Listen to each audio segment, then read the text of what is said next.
cold hard truth. Something ridiculous. You click on something that you think it's going to be one thing, and it's actually just Rick Astley dancing. And singing "Never Gonna Give You Up." And never mind.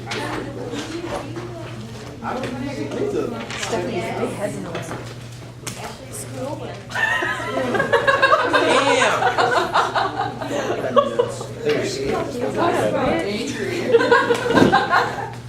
God. Feisty one. It's bad enough when it's in my and Winston.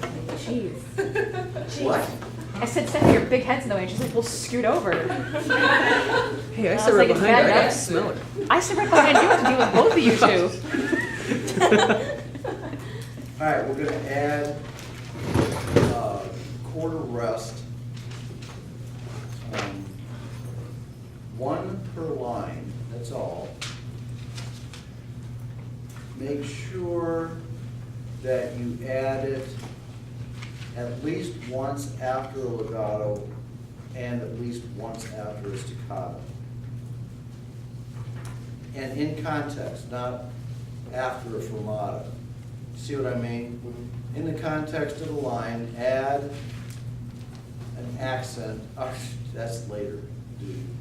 Add a rest. And you might explore both louds and soft rests as well. In other words, in the context of soft. If you have to add more than one per line to accomplish all of those things, that's fine. I just don't want you to make it too hard.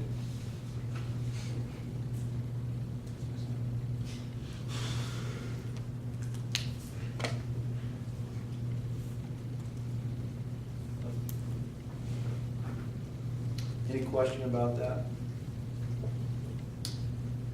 All right, couple of thoughts about technique.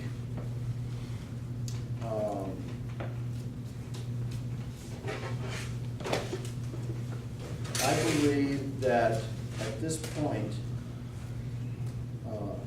technique is everything. And let me explain where the notion comes from. We've talked a little bit about Elizabeth Green. If you go on and study conducting, the name will become more familiar to you. She has some textbooks that are like really hard to read. So highly intellectual.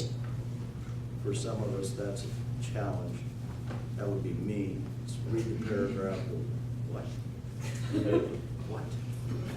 Oh, I get it. Okay, next paragraph. What? Elizabeth Green.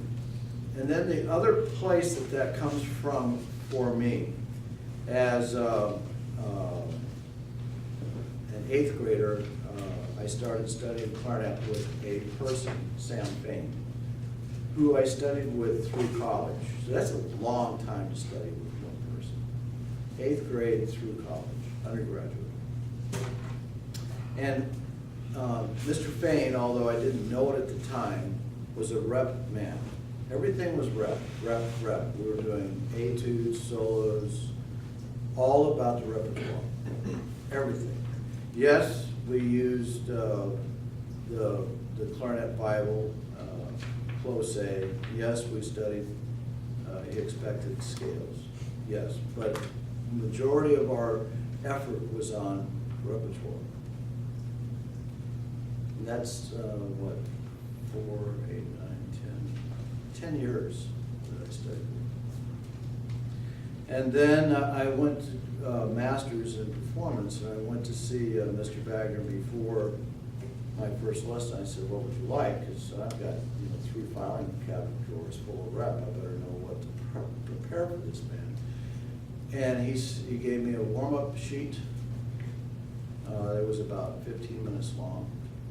And then he said, set your metronome on 72, play major scales and relative minors, full range of the instruments and quarter notes. Full range of the instrument, extended above and below the tonic, and return to the tonic.